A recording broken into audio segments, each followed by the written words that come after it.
व्याप्तं येन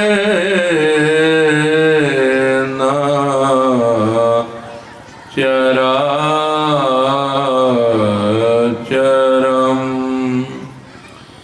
तत्पदं दर्शितं येन तस्मै श्री गुरवे नमः। तस्मै श्री गुरवे नमः। अज्ञानतिमिरान्धस्य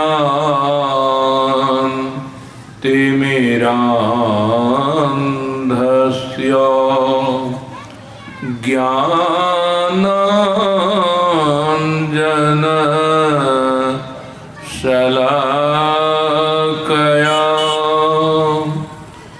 चक्षुरुन्मीलितं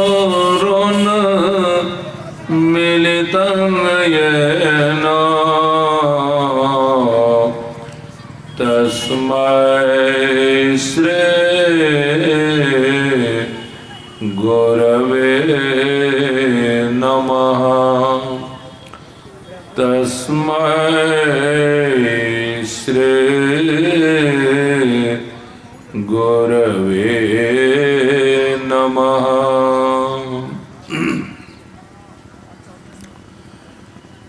परम आदरणीय ग्रामवासी बंधुओं एवं बहनों तथा सत्संग स्थल में उपस्थित सदात्माओं, अभी अभी हमारे श्रद्धे ब्रज किशोर बाबू संत दर्शन पर कुछ कहना चाहते थे और हमसे पूछे, बोलिए बाबा। हम कहिए नहीं। क्यों? कारण है, संत की महिमा जैसी है, संत दर्शन का परिणाम जैसा है, संत संग का परिणाम जैसा है, वैसा परिणाम देखने को नहीं मिलने पर भी लोग जो संत नहीं हैं, जो साधु नहीं हैं, उन्हीं को संत साधु मानने लग जाते हैं, तो परिणाम धोखा होता है। कबीर दर्शन साधु के बड़े भाग दर्शाए, जो हो वे सूली सजा, कांटे ही कटी जाए। कबीर संगत साधु की उपजय बहुत आनंद, कोटि विघ्न पल में टरे, मिटत सकल दुख द्वंद। सुख देवें दुख को हरें, दूर करे अपराध, कहे कबीर कमिली है परम सने ही साथ। भाव था हमारा कहने का कि साधु के दर्शन से, साधु के संग से, और सबसे ऊंची बात क्या, एक घड़ी आधो घड़ी, आधो में पुनि आध, तुलसी संगत साधु की हरे कोटि अपराध। एक घड़ी आधी घड़ी, आधी हो से आध, कबीर दर्शन साधु के कटे कोटि अपराध। तो संत कबीर साहब की वाणी, संत तुलसीदास की वाणी, एक ही बात। जितने भी हम आप दुर्दिन देखे हैं, दुर्भाग्य देखे हैं, अनिष्ट देखे हैं, अमंगल देखे हैं, अशुभ देखे हैं, ये दिखाने वाले हमारे आपके कोई ना कोई पाप ही रहे, पाप ही दुर्दिन दिखाते, पाप ही नरक दिखाते, पाप ही 84 लाख के जीवन दिखाते, यानी पाप हम आपको दुख ही दुख दिखाते हैं। तो कहते हैं एक पाप का भोग भी तो बहुत लंबा समय तक होता है। यदि किसी के 1 लाख पाप हों, कितने दिनों में पूरा होगा भोग दशरथ बाबू? 1 लाख पाप हैं, 2 दिन 10 दिन 20 दिन भोगना पड़े तो 1 लाख से ज्यादा दिन। कहीं 1 करोड़ पाप हो तब 1 करोड़ पापों को भोगने में कितना लंबा समय लगेगा और वो लंबे समय में कितना दुख होगा, लेखा जोखा से बाहर।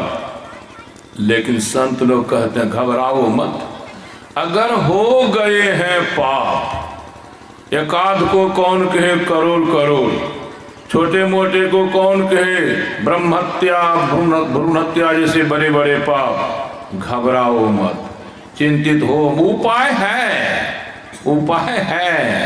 क्या उपाय है? यदि एक घड़ी कितना लंबा समय होता है? एक घड़ी कितने समय कहते हैं? 24 घंटा के अंदर बांटिए ना। एक घड़ी, देहात में लोग बोलते हैं आज 3 घड़ी मारलक तब नड़िया उगले। लगभग 47-48 मिनट, यानी पौने घंटा बुझिए। एक घड़ी, आधी घड़ी का समय हो जाएगा 48 का आधा 24 मिनट, उससे भी आधा कितना हो जाएगा 12 मिनट का। एक घड़ी भी यानी पौने घंटा भी साधु का संग हो जाए, साधु का दर्शन हो जाए, करोड़ों करोड़ों पाप खत्म। यदि 1 घंटा नहीं हो सके, आधा घंटा ही हो जाए,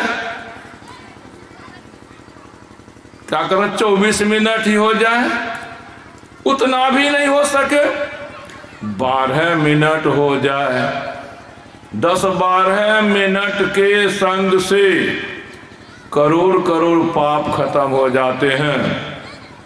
अब हम लोग विचार हैं कि अब तक जब से सत्संगी बने हैं एक को साधु संत का दर्शन हुआ है कि नहीं? कहेंगे वाह, अनेकों के दर्शन हुए हैं। 1 आध घंटा दर्शन हुआ है कि नहीं? कब क्या आध घंटा? यहाँ 2 दिन है, 2 दिन तक दर्शन होता रहेगा, चाहे पंडाल में जाए, यहाँ वहाँ बनियोडी में कोई न कोई महात्मा आते होंगे। पर साधु का दर्शन बहुत, साधु का संग बहुत, परिणाम किनका यह मंगल गया, किनका अनिष्ट गया, किनका अशुभ गया, हाल जस का तस। क्यों? परिभाषा के अनुरूप हम सत्यनारायण साधु नहीं हैं, हम सत्यनारायण संत नहीं हैं। तो किसके अनुसार साधु संत हैं? वेशभूषा के अनुसार, दाढ़ी बाल कपड़ा लाल, दिस इज कॉल्ड साधु। यही साधु हैं। इन्हीं का खूब स्वागत होता है संत मत में, खूब स्वागत, भरपूर स्वागत। या आपका बने ना बने हीरा बाबू, साधु का तो बनवे करता है, आप लोगों के अनुसार बनता है। यदि हमारी परीक्षा या परिभाषा का अनुसार करते तो हम लोगों का भी हाल आप ही के लोगों की तरह होता। हमने देखा है 1977 से देखा है, सैकड़ों नहीं साधु संत को। बहुत हुआ तो गुरु महाराज के ब्रह्मलीन होने के बाद मोटरसाइकिल, जो आचार श्री सब कहलाते हैं, खंडन नहीं करता हूं, एक 3rd हैंड जीप लिए 75,000 में। 3rd हैंड, 2nd हैंड नहीं, 3rd हैंड। 2-3 साल उसको चलाए, फिर 1,40,000 में दिल्ली से लाए 2nd हैंड, वो चलाए। और फिर मार्शल तभी चलती थी गाड़ी, मार्शल लिए तो मार्शल तब तक चलाए जब तक कि आचार श्री नहीं बन गए। आचार श्री बनने के बाद तो बोरा का बोरा, तोरा का तोरा। ये आप लोगों की समझदारी का परिणाम है कि आप हम लोगों को बढ़िया से समझे हैं, इसीलिए बोरा का बोरा भर देते हैं। अब बढ़िया से नहीं समझते ना, गजब हो गया। भुजंगी बाबा का नाम तो नहीं सुने होंगे, सुने हैं? एक दिन गुरुदेव थे और उनके संसेवी बाबा थे, साहिब बाबा थे और सब बाबा थे। पाटन में शायद या कहीं सत्संग करके टहल रहे थे गुरुदेव। गंगा की तरफ से एक महिला आई। उस महिला ने गुरुदेव को प्रणाम किया, गुरुदेव ने आशीर्वाद दिया, फिर वे गंगा की तरफ चली गई, ये सब इधर। तो पूज्यपाद भुजंगी बाबा बोलते हैं, चिन्ह लिए वही माय का केर है वो महिला, चिन्ह लिया है? तो कोई बोले नहीं, कोई महिला है ते प्रणाम क्या करे? कल के नहीं, तब नहीं चिन्ह लिए अपना सब, केर है साक्षात गंगा माता महिला के रूप में गुरुदेव के दर्शन करने आए, आशीर्वाद लेके। भुजंगी बाबा की मैं दिखा रहा था क्षमता। श्रीधर बाबा का नाम नहीं सुने होंगे, सुने हैं? नहीं सुने होंगे, काहे सुनिएगा, ये सब सुनने लायक नहीं है। श्रीधर बाबा को कहते थे ये गिरधर है, गुरुदेव कहते थे गिरधर है। वे भी जान जाते थे कहाँ क्या होता है। तो मेरा कहने का मतलब है, जिन्होंने साधना की, सुषमना वासी हुए, उनकी चर्चा संत मत में कहीं नहीं होती है, कहीं नहीं होती है। कहीं उनका नाम नहीं, दुए ठो का नाम, एक हृदय एक मस्तिष्क, दुए ठो, दुए ठो हीरा, और सब कहाँ चले गए? खोजिए संत मत की विभूति सबको, यह चालान मत काटिए। दुख हुआ होगा, इसीलिए दुख हुआ होगा कि हम लगता होगा खंडन नहीं करते हैं, आपकी बुद्धि को जगह पर लाते हैं। कुछ मीटर आप लोगों को होना चाहिए। गुरुदेव मीटर दे दिए हैं, करी सत्संग गुरु खोज कीजिए, चुनिए गुरु सच्चा, बिन सदगुरु के ज्ञान पंथ सब कच्चा ही कच्चा। मुक्ति मार्ग जानते साधन करते नित्य, साधन करते नित्य, सत्य चित जग में रहते, दिन दिन अधिक विराग, प्रेम सत्संग सौ करते, दृढ़ ज्ञान समुझाए, बोध देव कुबुद्धि को हरते, संशय दूर बहाए, संत मत स्थिर करते, में ही ये गुण धर जोई, सोई गुरु सच्चित मुक्ति। इसका आप अर्थ जानिएगा, अब मीटर बन जाएगा, धोखा खाने से बचिएगा। तो चलिए, अभी के सत्संग का विषय है कर्म, ना? अभी के सत्संग का विषय है कर्म। सुबह मैंने कहा था, आप जहां बैठे हैं यह आध्यात्मिक विद्यालय है। यदि यह आध्यात्मिक विद्यालय है तो ये आप लोग कौन हैं? आध्यात्मिक विद्यार्थी हैं। हम लोग कौन हैं? आध्यात्मिक शिक्षक हैं। तो आध्यात्मिक शिक्षा का मतलब अध्यात्म विद्या पढ़ाने वाले। अध्यात्म विद्या कौन है?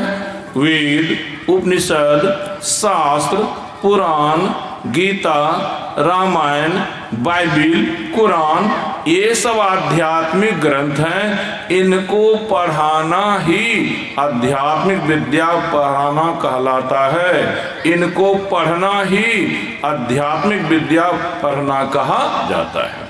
तो आप लोग किस ख्याल से आते हैं पंडाल में?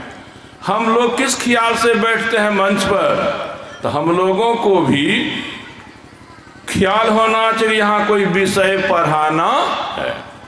या आप लोग भी किसी विषय को पढ़ने आए हैं, स्कूल विद्यालय है ना, यहाँ रूटीन चलता है। मंडे को यह सब्जेक्ट, ट्यूसडे को यह सब्जेक्ट, वेडनेसडे को यह सब्जेक्ट, और कौन चीज़ है, थर्सडे, फ्राइडे, सैटरडे, एतवार को तो नहीं। 7 दिन का है, फलना दिन फलना, फलना दिन फलना। और फिर 6 घंटी होती है, फर्स्ट आवर में यह, सेकेंड आवर में यह, थर्ड आवर में यह। देखते हैं शिक्षक विषय को पकड़ पकड़ के पढ़ाते हैं। फिजिक्स से पढ़ाएंगे, किसी दिन लाइट पढ़ाएंगे, किसी दिन हीट पढ़ाएंगे, किसी दिन मैग्नेट पढ़ाएंगे, किसी दिन इलेक्ट्रिसिटी पढ़ाएंगे, किसी दिन जनरल पढ़ाएंगे, कि एक के दिन सब विषय पढ़ाएंगे। हीट पढ़ाते पढ़ाते छोड़ दिया, लाइट पढ़ाने लग जाएगा ना। लेकिन इस मंच पर होता है, जिस विषय को पकड़िए उस विषय को बोलिए, आप लोग भी समझने का प्रयास कीजिए। चलिए, अभी का विषय कर्म है, और कर्म पर आप भगवान राम से सुन रहे थे। क्या सुन रहे थे? परहित सरिस धर्म नहीं भाई, पर पीरासम नहीं अधमाई, निर्णय सकल पुराण वेद कर, कहूँ तात जानहि कोविद नर, नर शरीर धरी जे पर पीरा, करहि ते सहहि महाभव भीरा, करहि मोहबस नर यघ नाना, स्वार्थ रत परलोक नसाना, काल रूप तिनकह मई भ्राता, शुभ अरु अशुभ करम फल दाता, अस विचारी जे परम सयाने, भजहि मोहि संस्कृत दुख जाने, त्यागहि कर्म शुभाशुभदायक, भजहि मोहि सुर नर मुनि नायक। भगवान कृष्ण भी कर्म पर बोले हैं। किं कर्म किम कर्मेति, कवयो प्यत्र मोहिता, तत्ते कर्म प्रवक्ष्यामि, यद ज्ञात्वा मोक्षसे शुभात्, कर्मणो ह्यपि बोधव्यम, बोधव्यं च विकर्मणः, अकर्मणश्च बोधव्यं, गहना कर्मणो गति, कर्मण्य कर्मजः पश्येद, कर्मणि च कर्मजः, स बुद्धिमान मनुष्येषु स युक्त, कृष्ण कृष्ण कर्म कृत, यस्य सर्वे समारंभा काम संकल्प वर्जिता, ज्ञानाग्नि दग्ध कर्माणं तमाहुः पंडितं बुधा, यज्ञार्थात् कर्मणोऽन्यत्र लोकोऽयं कर्म बंधनं, तदर्थं कर्म कौन्तेयो मुक्त संगः समाचर, कर्मण्येवाधिकारस्ते मा फलेषु कदाचन, मा कर्म फल हेतुर्भूर् मा ते संगोऽस्त्व कर्मणि, अनिष्ट निष्टं मिश्रं च त्रिविधं कर्मणः फलं, भवत्यत्यागिनां प्रेत्य न तो सन्यासीनां क्वचित्। और भी बोले हैं, अभी जितने का काम था उतना लिया। अब हम लोगों का काम है इन्हीं पंक्तियों के शब्दों का अर्थ करना, इन्हीं पंक्तियों के शब्द का खुलासा करना, ताकि आप लोग को जाने। अब चलिए, लोग कितना कर्म के बारे में जानते हैं। बोलते हैं गांव समाज में, जो जैसा करता वह वैसा, जिसने जैसा किया उसने वैसा पाया, और जो जैसा करेगा वह वैसा। तीनों काल हो गया, अतीत काल में भी भूतकाल में जिसने जैसा किया उसने वैसा पाया। यानी खराब किया तो खराब पाया, अच्छा किया तो अच्छा पाया। और वर्तमान काल में जो जैसा कर रहा है वैसा पा रहा है, और भविष्य में भी जैसा करेगा वैसा पाएगा। युवा जैसा करेगा वैसा पाएगा। यानी कर्म का फल सुन रहे थे, अशुभ करेंगे अशुभ होगा, शुभ करेंगे शुभ होगा, अच्छा करेंगे अच्छा होगा, बुरा करेंगे बुरा होगा। तो होगा ना, तो कर्म करेंगे, कर्म को भोगने के लिए जीवन मिलेगा। क्योंकि अच्छा करेंगे अच्छा पाएंगे, तो किस में पाएंगे? जीवन में पाएंगे, जीवन पाएंगे। तो कर्म ऐसा आप लोग करते हैं कि कर्म करने के बाद उसको भोगना पड़ता है।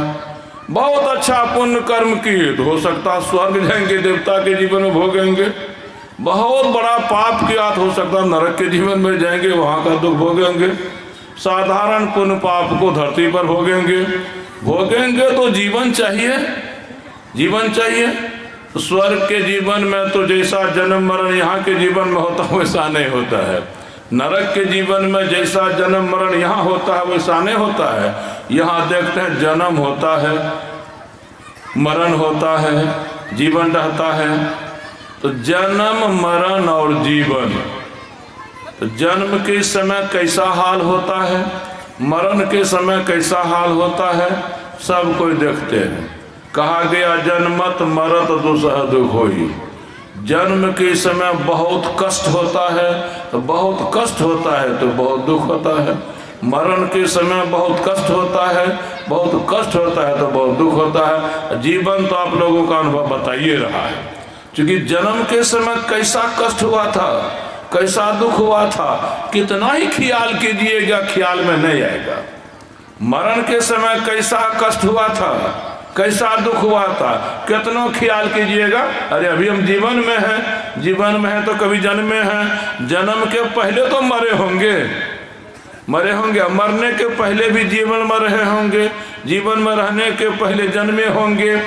तो मेरा बहुत बार हम लोग जन्मे हैं, बहुत बार मरे हैं, लेकिन जन्म मरण के समय जो दुख हुआ था कितना ही ख्याल कीजिएगा ख्याल में नहीं होगा। जो ये जीवन जी रहे हैं, इस जीवन में जो कभी दुख हुआ होगा, कष्ट हुआ होगा, उसका ख्याल आपको हो जाएगा। तो क्यों भाई जीवन के कष्टों का ख्याल क्यों हो जाता है, मरने समय के कष्ट का ख्याल क्यों नहीं होता है, जन्मने समय के कष्ट का ख्याल क्यों नहीं होता? कारण तो होगा। ख्याल कब होता है? जब मन सचेत रहता है, बुद्धि सचेत रहती है। और जब मन अचेत हो जाता है, बुद्धि अचेत हो जाती है, तब कुछ भी होगा तो उसका ख्याल नहीं होगा, उसका संस्कार नहीं बनेगा, उसकी इच्छा।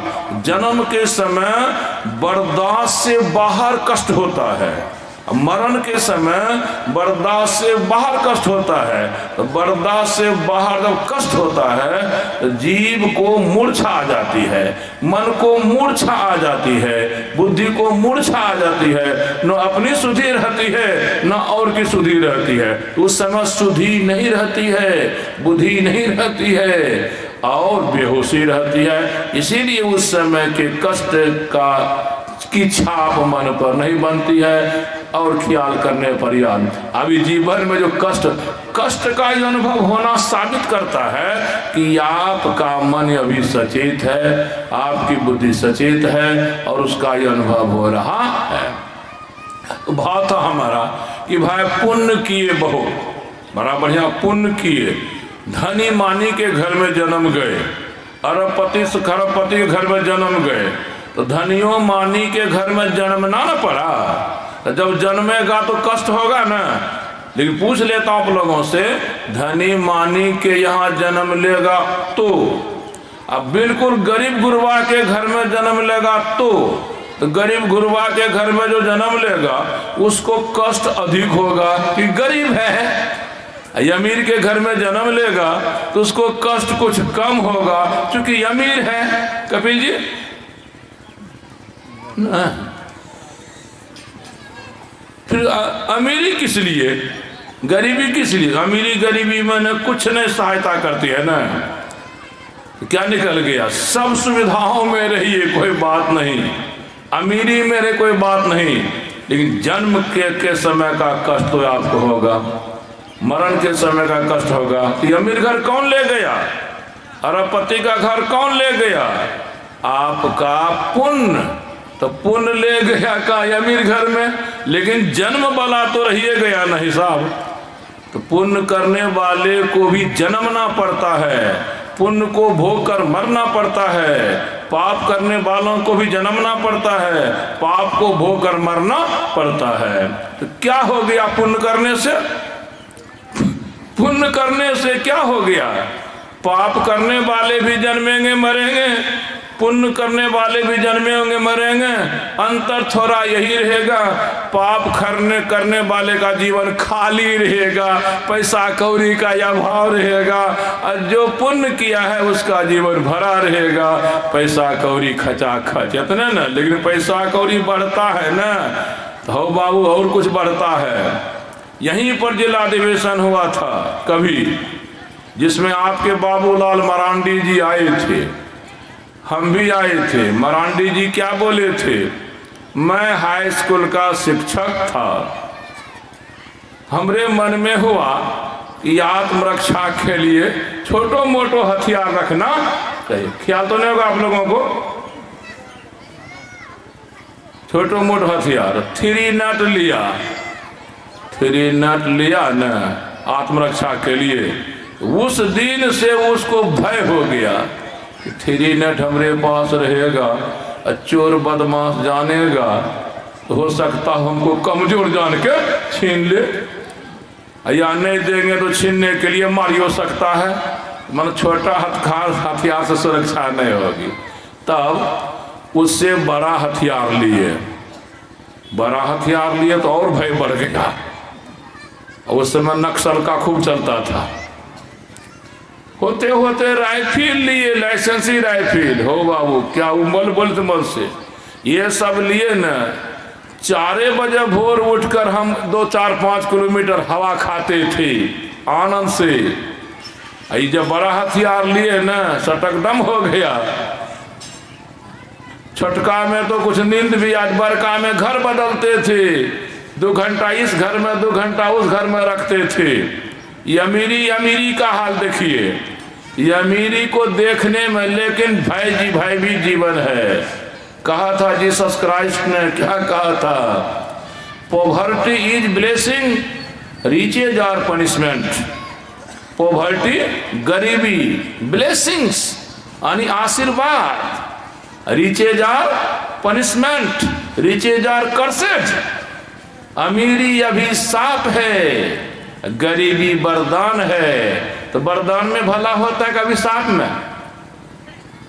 वरदान किसी को मिले तो भला होगा कि बुरा? कुछ बोलिए ना, आठों ना चारा ना हो, कुछ नहीं बोलेंगे, नहीं हारेंगे, भला होगा। कथी में? वरदान। और सांप मिल जाए किसी को तो बुरा होगा। तो मतलब अमीरी श्राप देती है। सांप में जैसा दुख मिलता है वैसा ही दुख अमीरी में मिलता है। वरदान में जैसा शुभ होता है वैसा शुभ गरीबी में होता है। लेकिन है विश्लेषण, दिखलाना ये है कि आप लोग जिस विद्यालय में बैठे हैं, ख्याल क्या है, लक्ष्य क्या है। सुबह मैंने ख्याल कराया था, हरदम मंगल, हरदम कल्याण, हरदम अभिष्ट, हरदम शुभ, हरदम सुदिन, हरदम सुख, हरदम शांति, यही ना। मांग क्या है, जा किधर रहे हैं, कौन विचारेगा। तो पहले देखिए कि मेरी इच्छा क्या है। जो भी पुण्य पाप लोग करते हैं, भला बुरा करते हैं, वह मन ही कराता है कि कोई और? मन कराता है। अब मन में कौन इच्छा? आपको मन में इच्छा हो गई सिनेमा देखने की, तुरंत पैर को आदेश देगा मन, ले चलो कहाँ? सिनेमा हॉल के पास। टपा टप पर चलेगा। वहां पहुंच गए, पैर का काम खत्म हो गया, तब मन जानता टिकट कौन कटा देगा? हाथ। तो हाथ को पहुंचा देगा जेब के पास, नहीं पहुंचाता। जेब में, हाथ में पैसा आ गया, फिर हाथ को किधर कहेगा करने के लिए? खिड़की काउंटर पर। कौन क्लास का? सेकंड क्लास का। फिर आ गया, और तब कहेगा मन, ये बाहरी में तो नहीं देखेंगे, भीतर में देखेंगे, ले चलो कहाँ? तो पैर ले गया भीतर, कुर्सी लगी है, बैठ गए। देखिए, मन ही यानी इच्छा ही सब कुछ कराती है। 10 लाख रुपया लेके कोई जा रहा है और सज्जन जो आपका कहलाता है आजकल, वो घेर लेता है। घेरने के बाद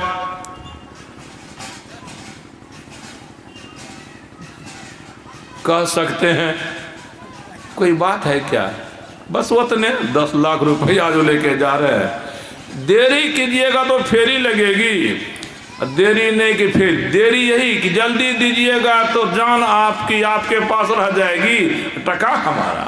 और देरी कीजिएगा तो जान लेंगे पहले, फिर टका ले लेंगे। लियो लेता है, ये कौन करा रहा है? मने न, इच्छे न। ये आप पहले देखिए कि यदि हम अन्न चाहते हैं तो खेती करनी ही पड़ेगी, धन चाहते हैं तो ये आपको रोजगार करना ही पड़ेगा। या आप चाहते हरदम मंगल, हो जाता है या मंगल। आप चाहते हरदम शुभ, हो जाता है अशुभ। आप चाहते हरदम सुदिन, हो जाता दुर्दिन। कारण क्या है? मान है कुछ, करते हैं कुछ, चलना चाहिए किधरो, चल दिए किधरो। जब तक मन की इच्छा आपकी जीवित रहेगी तो वह इच्छा कुछ ना कुछ चाहेगी, और उस चाहना की पूर्ति के लिए 1 नंबर नहीं तो 2 नंबर, ईमानदारी नहीं तो बेईमानी, सच नहीं तो झूठ, प्रेम नहीं तो मारपीट। तो भाव था हमारा, आप देखिए मन क्या चाहता है। आप सत्संगी न हैं तो सत्संगी हैं, क्या समझ के सत्संगी बने, क्या समझ के दीक्षा लिए। मैं देखता हूँ अच्छे अच्छे सत्संगी जो कहलाते हैं, जिनको बाल बच्चा नहीं होता था, कहीं बाल बच्चा हो गया। देखिएगा, बाबा 3 तारीख के अपने अक्षय खाली डायरी है खाली, तो हम भी निकालते हैं।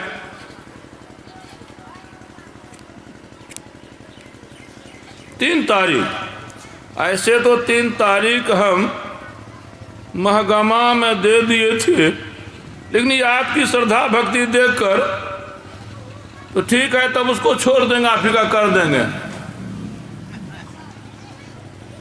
महगमा में दे दिए थे आपकी श्रद्धा भक्ति। इससे भी ज्यादा श्रद्धा भक्ति और कोई दिखा देता। ऐसने बाबा जी को पकड़ते हैं लोग, करते हैं। तो हम ये कहना चाह रहे थे कि आप सही में क्या चाहते। यदि संत मत में आए हैं, संसार को चाहते हैं, तो जैसा हाल रहा है वैसा हाल रहेगा। पद चाहते हैं, प्रतिष्ठा चाहते हैं, बाल गोपाल चाहते हैं, कहीं बाल बच्चे को नौकरी हो जाए तब तो खुशी का ठिकाना नहीं। कि हीरा बाबू, कहीं नौकरी मिल गई, एक दो सत्संग करा दिया, कहीं कहीं देखता हूं, यहां नहीं और उनजी में अलग बात है। तो क्या खुशी देगी? आप चाहे क्या? नौकरी मिल गई, बढ़िया बात है, कमाएगा धमाएगा, बढ़िया बात है। तो जिसको आप भक्ति कर रहे हो तो आपको नौकरी मिल गई, क्या नास्तिक को नौकरी नहीं मिलती है? जो भगवान की भक्ति नहीं कर नौकरी नहीं मिलती है, बढ़िया से बढ़िया नौकरी मिलती है। तो नौकरी मिल गई, आपको खुशी हो गई, बाल बच्चा हो गया, खुशी हो गई, और तब आप कहते हैं सत्संगी है। जी नहीं, गुरु महाराज जी देने नहीं आए। गुरु महाराज परमात्मा को देने आए थे। गुरु महाराज परमात्मा को देने आए थे। परमात्मा के बिना ही तुम नरकों में जिए हो, परमात्मा के बिना ही तुम 84 लाख में जिए हो, परमात्मा के बिना ही स्वर्गों में जिए हो। यदि परमात्मा नहीं मिलेगा तो अनादि काल से जो दुर्दशा तुम्हारी होती आई है वही दुर्दशा अनंत काल तक होती रही। तो परमात्मा को देने आए थे, परमात्मा को देने आए थे। हम लोग ऐसे उनके शिष्य हुए कि परमात्मा को चाहते ही नहीं, परमात्मा को चाहते ही नहीं है। बस परमात्मा का कि यह चाहिए वह चाहिए यह चाहिए, माने संसार का कुछ हमको मिले, इसीलिए गुरु गुरु करते हैं, इसीलिए राम राम करते हैं। तो लक्ष्य कहाँ आपका है? मेडिकल साइंस पढ़ना चाहते हैं डॉक्टर बनने के लिए। यदि डॉक्टर बनना चाहते हैं तो मेडिकल साइंस पढ़ना पड़ेगा। यह नहीं कि हिस्ट्री पढ़ने लग गए, ज्योग्राफी पढ़ने लग गए, तो हिस्ट्री ज्योग्राफी पढ़िएगा तो क्या बनिएगा, डॉक्टर है ना। कैसी उल्टी बात संत मत में हो गई। अरे आप इस विद्यालय में आए तो परमात्मा चाहिए, अब परमात्मा चाहिए, अगर सब चाहिए पूरा हो ही जाएगा। अब परमात्मा को नहीं चाहिएगा, अब परमात्मा से संसार को चाहिएगा, तो आज तक ना पूरा हुआ है ना हो रहा है, होने वाला है। सिद्धांत के अनुसार न होगा, फॉर्मूला के अनुसार न होगा। तो निवेदन था इस जन्म के लिए, हे भाइयों आप परमात्मा को चाहिए। और 3 योग हैं, एक योग है ज्ञान योग, दूसरा योग है कर्म योग, तीसरा योग है भक्ति योग। चाहे आप ज्ञान योग, चाहे भक्ति योग, कर्म योग, लेकिन तीनों योग आपसे पूरे होंगे तब। ज्ञान योग में क्या, पहले आपको समझना होगा मैं क्या हूं, परमात्मा क्या है। मैं कैसा हूं, परमात्मा कैसा है। ये मैं कैसा हूं यानी अपने स्वरूप को समझें बुद्धि में, परमात्मा के स्वरूप को समझें बुद्धि में, ये आपका एक काम हो गया। दूसरा काम है भक्ति योग, भक्ति योग को समझेंगे, भक्ति योग को साधेंगे तो परमात्मा की प्राप्ति होगी। तीसरा कर्म योग, जब तक कर्म योग आपसे नहीं होगा तब तक भक्ति योग नहीं हुआ है, न होगा। पढ़िए गीता योग प्रकाश गुरुदेव का, स्वाध्याय लोग करते नहीं है। क्या कर, ध्यान योग और कर्म योग एक दूसरे के पूरक है। ध्यान योग के बिना कर्म योग नहीं सधता, कर्म योग के बिना ध्यान योग नहीं सधता। इसीलिए हम आपको कर्म योग को भी समझना होगा, ध्यान योग को भी समझना होगा, ज्ञान योग को समझना होगा। ये तीनों योगों को समझेंगे तब कुछ एकाध डेग परमात्मा की तरफ चल सकेंगे। यदि नहीं तब तो आप अनुभव कर रहे हैं। मिला लीजिएगा क्या कि जब हम दीक्षा नहीं लिए थे तब हमारी बाहरी और भीतरी स्थिति कैसी थी, और 10 बरस हो गए, 20 बरस हो गए, 50 बरस हो गए, इतने समय में हमारी स्थिति कैसी हुई है, कैसी मानसिक स्थिति कैसी है, बौद्धिक स्थिति कैसी है, आर्थिक स्थिति कैसी है, शारीरिक स्थिति कैसी है, पता चल जाएगा। तो पाइए हम तो देखबे करते जस का तस, जैसा का तैसा। क्यों, ना ज्ञान योग सधा, ना कर्म योग सधा, ना भक्ति योग सधा। नहीं सधेगा तो जैसा है वैसा रहेगा।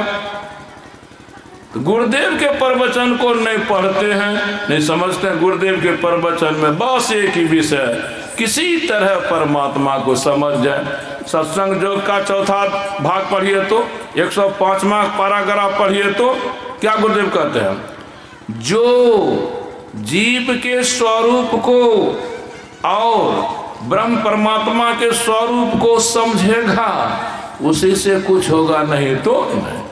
तो न समझाने की बात होती है, न समझने की बात होती है। बस श्री सदगुरु महाराज की।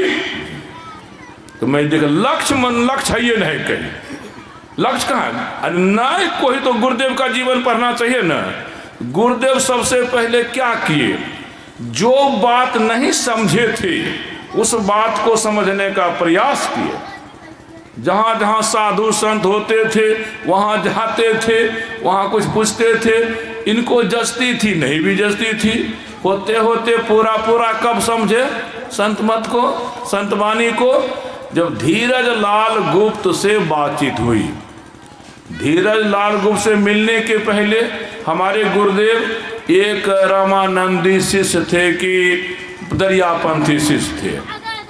वहाँ मानस जप करते थे, वहाँ मानस ध्यान करते थे, वहाँ त्राटक ध्यान करते थे। और वहीं पर पता चला कि संत वाणी को समझाने वाले एक व्यक्ति यहाँ हैं, उनका नाम धीरज लाल गुप्त है। वे पोस्ट मास्टर भी थे, स्कूल मास्टर भी थे। पोस्ट मास्टरी भी समय से करते थे, स्कूल की मास्टरी भी समय से करते थे। तो गुरुदेव तो भी बिल्कुल 19-20 बरस के होंगे, टेंडर एज। तो उनके पास गुरुदेव गए, लेकिन दिक्कत समर्पण जो भी जिस भी गुरु के साथ थे ना, समर्पण कैसा था? 3 बजे भोर से गुरु के पास रहना, उनकी हर सेवा करना, और 10 बजे रात तक जब गुरुदेव उनके सो जाते थे तब गुरु महाराज सोते थे और उनके जगने से पहले जगते थे। तो गुरुदेव को होता था यदि संतवाणी हम समझने जाएंगे तो समय चाहिए, और समय उधर लगाएंगे तो सेवा में कमी हो जाएगी, सेवा में कमी हो गई तो समर्पण में कमी हो गई। तो उनको कहने गए कि हम आपसे संतवाणी समझना चाहते हैं, आप समय दे सकते हैं? तो उनको बड़ी खुशी हुई, हाँ हम समय दे सकते हैं। लेकिन गुरुदेव बोले पता चला आप 2 काम करते हैं, स्कूल का भी पोस्ट ऑफिस का भी काम करते करते मन मस्तिष्क क्या हो जाता होगा, थक जाता होगा। और हमको समय जो है ना बाबा 10 बजे रात से 3 बजे रात तक, इस बीच में समय दे सकिएगा तो हमारा काम होगा। तो कहते धीरज गुप्त, आज गुप्त जी कहते हैं तुम जग जाओगे, कहा हम जग जाएंगे। तुम जब जग जाओगे बच्चा होकर, हम बूढ़ा होकर नहीं जग सकेंगे। आओ बेटे, 10 बजे रात में जाते थे और पूछताछ करते थे 3 बजे रात तक, फिर 3 बजे रात को चले आते थे। एक दिन नहीं, एक रात नहीं, 3 महीना तक गुरुदेव एक पल नहीं मोरे। कैसी इच्छा थी विषय को समझने की, बात को समझने की। ना रात सोए ना दिन सोए, किसी तरह संत मत को समझूं, संतवाणी को समझूं। 3 महीना तक। इसके बाद फिर बाबा देवी साहब से मुरादाबाद गए। बिना समझे कुछ नहीं होता है संसार में। कुछ अब चाहते हैं ना, तो चाहते हैं जिस चीज को उसको प्राप्त करने कुछ करना होगा। करने के लिए आपको समझना होगा, तो ठीक से समझिएगा, तो ठीक से करिएगा, और ठीक से करिएगा तो परिणाम आ जाएगा। समझ में गड़बड़ी रहेगी, समझ में गड़बड़ी रहेगी तब करने में गड़बड़ी। यदि आप समझ गए करना धरना छोड़ दिए तब तो जरूर मिलेगा। भगवान शंकर कहते हैं योगहीनं कथं ज्ञानं मोक्षदं भवति भो योगोपि ज्ञानहीनस्तु नो क्षमो मोक्ष कर्मणि तस्मात् ज्ञानं च योगं च मुमुक्षुर दृढ़मभ्यसी। समझ हो जाए, करना नहीं हो कुछ नहीं मिलेगा, और समझा नहीं करने लग जाए कुछ नहीं मिलेगा। नहीं समझे काम करने लग गए तो होगा काम ठीक ठीक नहीं होगा। समझ गए काम कर भी नहीं किए तो मिलेगा कुछ। इसीलिए समझ भी और करना भी। तो संत मत में ही है। हम लोग तो बढ़िया समझे हैं, तो हम लोग समझे हैं बढ़िया, ये काम हो गया है, करने का काम हम लोगों से हो भी नहीं करता। नो साधु प्रवचन, हम जो प्रवचन करता अब ना टेर लगा हमको, अब टेर लगा कि इतना बढ़िया समझे, समझने में कोई दिक्कत नहीं, खूब बढ़िया से समझा हूं तो परिणाम क्यों नहीं आ रहा है? मैं ही बाबा गुरु जैसे कोई गुरु नहीं, ऐसे गुरु मिले, ऐसी साधना मिली, ऐसी समझ मिली, प्रगति कहाँ है? ध्यान का जो परिणाम हमें आना चाहिए कहाँ है? जप का जो परिणाम कहाँ है? तो मैं ही जैसा गुरु नहीं मिलेगा तब होगा क्या? अभी जैसी समझ है, अगर हम मर गए संस्कार तो रहेगा, लेकिन मर जाएंगे तो फिर मरने के बाद अब बस हम ब्रजकिशोर बाबू को छीन लेंगे, हीरा को छीन लेंगे ना, बोलिए ना, खाली 1.5 लाख टके खर्चा करेगा। ना वजरा जाएंगे। मैं अभी कितना गौरव होता है कि मैं मेही बाबा का शिष्य हूँ। हमारे मेही बाबा कैसे थे? एक बार की बात है, जब गुरुदेव पटना जाते थे तो नंदलाल मोदी डॉक्टर के यहाँ ठहरते थे। सब सत्संगी वहीं आकर सत्संग करते थे। एक हॉल था थोड़ा बड़ा, और गुरुदेव के बगल में भगीरथ बाबा हरदम सेवा में। तो भगीरथ बाबा की नज़र एक दिन एक रात ऊपर गई तो उस हॉल की छत गायब, छत नहीं। सुनना, आश्चर्य हुआ बाबा को, ये क्या हो गया? इसमें तो छत थी, इसमें छत थी, तो क्या हो गया? और देखते देखते देखते हैं कि 5 बरस का बच्चा उधर से, ये हो आश्चर्य, ये 5 बरस के बच्चे हैं, ये धरती पर खेलने धुपने वाले, यार है आकाश से आ गए। गुरुदेव के सामने चारों खड़े हो गए।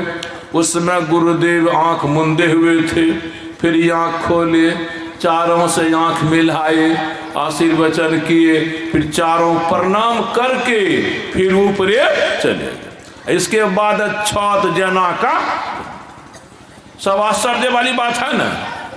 तो चिंतन मनन करने लग गए कि ये धरती पर के तो साधारण बच्चे ऐसे नहीं हो सकते। तो हाँ, ये कौन? ओ सनक, सनंदन, सनातन, सनत कुमार, यही चारों सृष्टि के आरंभ में ब्रह्मा जी के मानस पुत्र हुए थे। वही, अब बताइए सृष्टि कब हुई?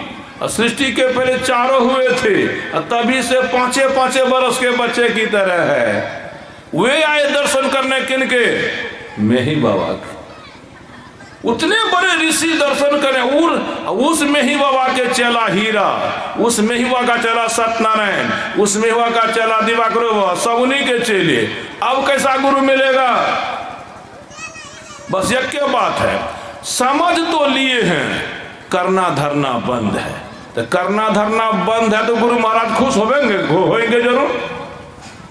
कहाँ गाड़ी लग? गुरुदेव ने कहा था, लाया हूं किश्ती निकाल के तूफान से, रखना मेरे बच्चों संभाल के। तो भाव मेरा कहने का है, अब कैसा सौभाग्य हो। तो विषय को समझने की लालसा किसी को नहीं। तो जब सिद्धांत समझने की लालसा नहीं है तो प्रयोग कहाँ से होगा? अब प्रयोग नहीं होगा तो परिणाम कहाँ से आएगा? कितनों जय जयकार करते रहेंगे, नीतीश कुमार की जय हो, सोरेन की जय हो, खूब जय जयकार करे, और नीतीश की बात ना माने, सोरेन की बात ना माने, सरकार बड़ी खुश होगी आप पर।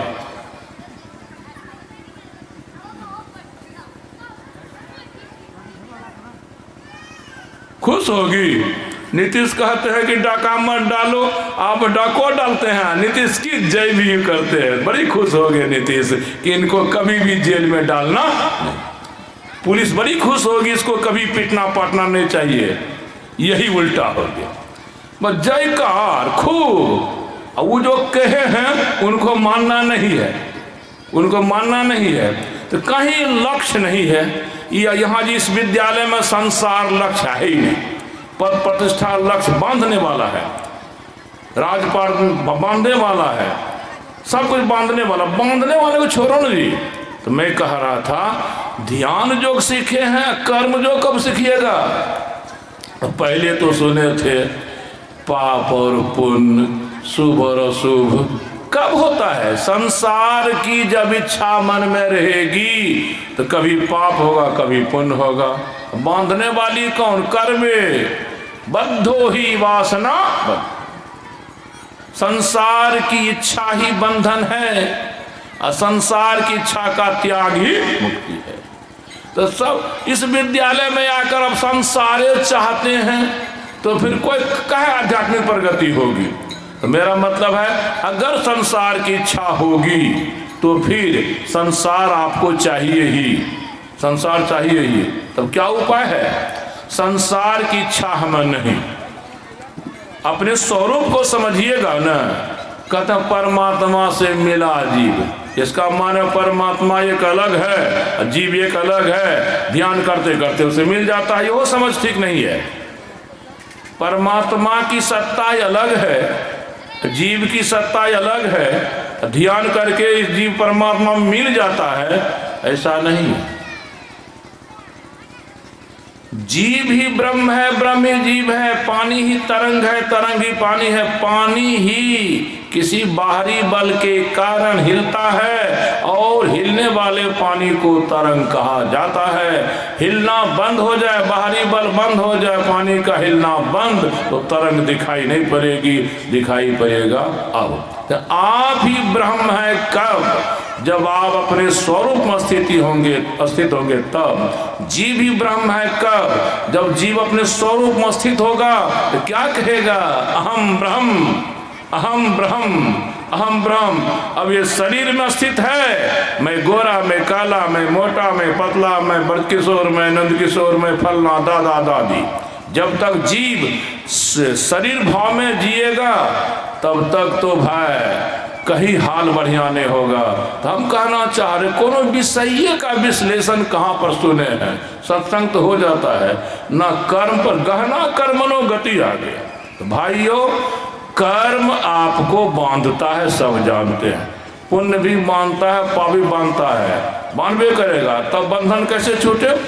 संसार की इच्छा से कर्म ना करें। हाँ, संसार की इच्छा में बात क्या है?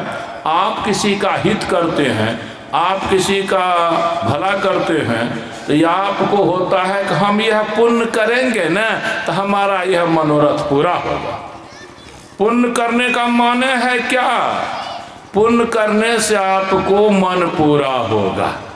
तो पुण्य करने से मन पूरा होगा, देखिए, तो पुण्य करने से मन पूरा होगा। तो अब मेरा मतलब था कहने का कि पुण्य आप करते हैं, लेकिन बांधने वाला एक पुण्य है, बांधने वाला एक पुण्य है, बंधन को खोलने वाला। यो जान लीजिए, यदि आप कर्म आज तक स्वहित भाव में किए, अपने हित के भाव में किए, तो बंधन हो गया। बस थोड़ा भाव बदल दीजिए, जिस भाव से अपने लिए कर्म किए उसी भाव से दूसरे के लिए कर्म कीजिएगा। मन परहित के ख्याल से अगर कर्म करेंगे तब आपका जो कर्म है वह जोग बन जाएगा। यदि स्वहित के भाव में कर्म करेंगे वह भोग बन जाएगा, भोग बन जाएगा। तो निवेदन ये विषय जो कर्म है ना, कई एक घंटों का है। दूसरा अध्याय, तीसरा अध्याय, चौथा अध्याय, पांचवा अध्याय और कई एक अध्यायों में भगवान कृष्ण ने कर्म पर कहा है। खूब स्वाध्याय कीजिए, खूब लोगों को बताइए। तो ये खाली ये दुख सुख नहीं, मेरा कहने का मतलब है कि आप कर्म को काटने के लिए क्या करें। तो यह कर्म करने, तो आसक्ति जो बोलते हैं लोग, संसार में आसक्ति है तब न उसके लिए कर्म करते हैं। पुत्र के लिए करें, पत्नी के लिए करें, पति के लिए करें। वैसे तो परिवार 3 का मेल है, पति 1, पत्नी 2, बाल बच्चा 3। ये तीने के लिए अन्याय से अन्याय करते हैं, अनर्थ अनर्थ करते हैं, और के लिए नहीं। तो जिस भाव में 3 के लिए कर्म करते हैं उसी भाव में और के लिए भी कर्म करेंगे ना, तब आपका कर्म सुधर जाएगा, तब बंधन नहीं मोक्ष बनेगा। 3 में भाव क्या है? अपने, ये तो अपना ही गया। पत्नी को भी लोग अपना ही कहते हैं, ठीक है बात दशरथ बाबू, हीरा बाबू। पत्नी अपनी जैसी लगती है कि पराई जैसी? अपनी जैसी। पुत्र अपना जैसा। अपने तो अपने के अंदर 3 है, अपना शरीर 1, पत्नी का शरीर 2 और पुत्र का शरीर 3। ये 3। भतीजा अपना जैसा लगता है, भतीजी अपनी जैसी लगती है, भगना अपना जैसा लगता है, कहना पड़ेगा अपना जैसा लगता तो भतीजी के लिए उसी तरह सब कुछ करते जिस तरह बेटी के लिए करते हैं। भतीजा अपना जैसा लगता तो उसी तरह करते जिस तरह बेटा के लिए करते हैं।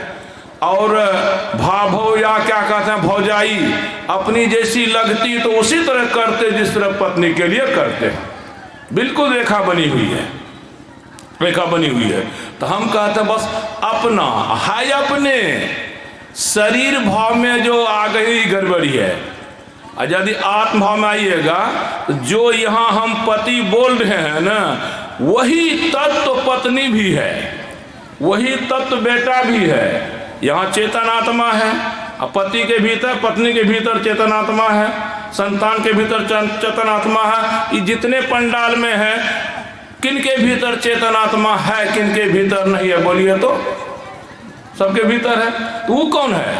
अगर अपने पर आइएगा, आत्मसत्ता पर आइएगा, तो यह आत्मसत्ता खंडित नहीं है, शरीर खंडित है। यह ब्रज किशोर या यह फलना या चिलना, जैसे हम अपने शरीर को देखे तो इतना लगा, अखिलेश के शरीर को देखो तो उतना लगा, आप लोगों के शरीर को उतना, लेकिन भीतर वाला को यदि मैं देख लूँ ना, दशरथ के भीतर वाले को या अपने भीतर वाले को, तो मैं कहूँगा जो मैं यहाँ हूँ वही दशरथ के भीतर है। वो अपना लगेगा हमको। जब दशरथ के भीतर वाला ये अपना लगेगा तब व्यवहार कैसा होगा? पराया जैसा। गांव समाज में जितने हैं या जितने प्राणी चराचर हैं, सबके भीतर एक ही आत्म तत्व का थोड़ा थोड़ा अंश है। किस प्रकार? जिस प्रकार आकाश ही थोड़ा थोड़ा प्रत्येक घर में है। आपके गांव में 5000 घर है, हो सकता है कोई पक्का हो, कच्चा हो, कोई कुछ हो, अलग अलग रूप घर का होगा, लेकिन घर के भीतर जो खाली जगह है उसमें क्या है? घर के भीतर जो खाली है ना, उसमें आकाश है। तो थोड़ा आकाश इस घर में, थोड़ा आकाश उस घर में, थोड़ा आकाश अलग अलग घर में। थोड़ा थोड़ा आकाश जो है वो टूट के है क्या? आपके घर का आकाश और पड़ोसी के घर का आकाश, जब दोनों आकाश को देखिएगा बढ़िया से, तो दोनों घर में आकाश तत्व तो एक ही है। थोड़ा इसमें थोड़ा उसमें, वो घर जो बन गया है ना, इसी लगता है थोड़ा इसमें थोड़ा उसमें। घर को तोड़ के हटा दीजिए, दीवार को तोड़ के हटा दीजिए, फिर देखिए क्या होता है। बस वहां पर केवल आकाश दिखाई पड़ेगा। अब घर नहीं है तो आकाश है, पहले भी आकाश ही था, उसी में आपने घर बना दिया अलग अलग, थोड़ा थोड़ा पड़ गया। उसी तरह पहले सृष्टि के पहले आत्म तत्व ही था, आत्म तत्व ही थोड़ा थोड़ा हर एक प्राणी के भीतर है। कुत्ते के भीतर है, बिल्ली के भीतर है, हल्ला चिल्ला के भीतर है। इस विषय को समझिएगा ना, तब क्या होगा? पर हित बदल जाएगा स्वहित में। यानी पर का हित कर रहे हैं, मतलब आप ही यदि उसमें हैं तो आप अपना ही हित कर रहे हैं। अपना हित करें, चाहे यहाँ करें चाहे वहाँ करें। जब तक आत्म तत्व को नहीं समझिएगा तब तक तो पर तत्व के लिए आप परेशान रहेंगे। विषय बहुत गूढ़ है, गंभीर है, कहाँ हमारी ना समझी है, जिसके चलते बात बिगड़ जाती है। तो निवेदन ये है, जिस दिन आप अपने को और को समझेंगे ये कि मैं ही वहाँ हूँ, मैं ही उस रूप में हूँ, तब अपना हो जाएगा। ये अपना हो जाता है ना, तब करने में कोई कुछ चाहता नहीं है। जैसे पत्नी का इलाज आप करा रहे हैं, 50,000 खर्चा हुआ, चंगी हो गई। तो जब चंगी हो जाती है, बढ़िया हो जाती है, फिर पति तो कभी कभी कहता होगा कि तुम्हारे इलाज में हमको 50,000 लगा है, थोड़ो थोड़ो करके देते जाओ। हीरा बाबू, पत्नी के लिए जो खर्चा आप करते हैं, पति कहता है ना कभी कभी थोड़ो थोड़ो दे दिया करो। बेटा को पढ़ाने में बहुत खर्चा हुआ होगा, अब कमाने लग गया, कभी कभी कहते हैं कि नहीं, अरे थोड़ा थोड़ा दे, तेरा पढ़ाने में इतना खर्चा हुआ है, कभी कहे हैं।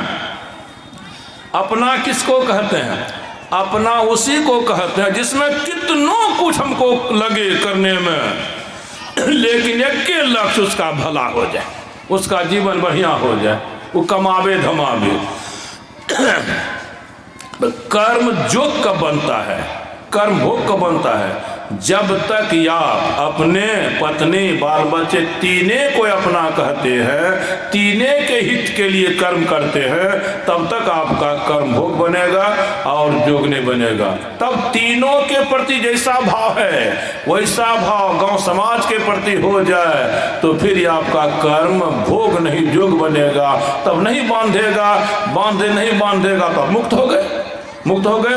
तो कर्म गहना, कर्मणो गहना गति। तो कर्म को खूब बोलना चाहिए मंच पर, कर्म को खूब समझाना चाहिए, अपने से हम लोगों को मिलाना चाहिए। बैराग बैराग बोलते हैं, बैराग किसको कहते हैं? संसार की इच्छा यदि नहीं है मन में तो मन में बैराग है, संसार की इच्छा यदि मन में है तो राग है। तो हम लोगों का चैनल जो है ना, गुरुदेव के ब्रह्मलीन होने के बाद हम लोग सब प्रवचन सत्संग में लग गए, खास करके साधु महात्मा, सब साधु महात्मा पूज्यपाद शाही बाबा से लेके संसवालेगा से सब तभी से मिलाइएगा ना, एकदम धमगज्जर सत्संग प्रवचन हो रहा है, नहीं हो रहा है। ये काम गुरु महाराज से नहीं सपरा था कि पहले प्रवचने कर ले और तब ध्यान भजन करेंगे। गुरु महाराज यही तो गलती किए, हम लोग सही यही किए कि पहले ध्यान नहीं करके प्रवचने में भिड़ गए।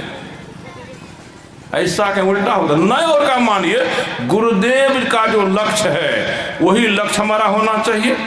अरे मेडिकल कॉलेज में सब डॉक्टरे होते हैं, प्रोफेसर, वो जो करने से डॉक्टर बने हैं वही करेंगे। गलती यही हो गई, गलती यही हो गई कि मैंने गुरुदेव के बाद हम लोग जितने साधु महात्मा जिनको आप कहते हैं दाढ़ी बाल कपड़ा लाल या उजरो, ये सब लग गए मैंने संभालने में। गुरुदेव से तो नहीं संभरा, खुद अकेले थे, तो हम लोग संभालने में लग गए।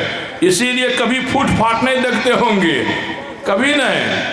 क्या कहा जाए, तैयो लोगों को चेता क्यों नहीं है, बड़ी मुश्किल बात है। तो खैर कुछ नहीं, हमको लेना देना नहीं है। हम आपसे बोले कि कब आपका मन पूरा होगा, मंगल हरदम कब होगा, कल्याण हरदम कब होगा, शुभ हरदम कब होगा, सुदीर कब होगा, जब आप कर्म रहस्य को, ज्ञान रहस्य को, ध्यान रहस्य को, तीनों जो है गीता में, आप अपने स्वरूप को समझिए, परमात्मा के स्वरूप को समझिए एक बार, और कर्म को समझिए 2 बार, और ध्यान को समझिए 3 बार। ये तीनों बात समझिए किस लिए? अपने को प्राप्त करने के लिए। तो अब तो उल्टा हो गया, अब संभरने वाला नहीं है। हमको जो भी करते हैं ना तो सब ठीक के बुझाता है, हम जो भी करते हैं सब ठीक के बुझाता है। तो ठीक के बुझाता है तो गलत नहीं हुए, तो गलत नहीं हुए तो फिर क्या है? तो इसीलिए जिन जिन बिंदुओं पर हम धोखा खाए हैं, आप धोखा खाए हैं, उनको मैंने छुआ। घड़ी कहती है कि बाबा आप बहुत बोले, अब अखिलेश को एक तरफ बोलने दीजिए, फिर आरती कीजिए, जाना भी है। तो फिर कल सुबह 6 बजे से भजन कीर्तन होगा, 6:30 बजे से स्तुति पाठ होगा, 7:30 बजे से प्रवचन होगा। इसी तरह देखिए, कभी इस घंटी में आइएगा, उस घंटी में नहीं आइएगा, तो कुछ छूट जाएगा, कुछ नहीं मिलेगा। इसीलिए जिस तरह से आप लोगों की श्रद्धा है, प्रेम है, बनाए रखिए, और हर एक बैठक में आइए ना, तो कुछ ना कुछ मिलेगा। श्री सद्गुरु महाराज की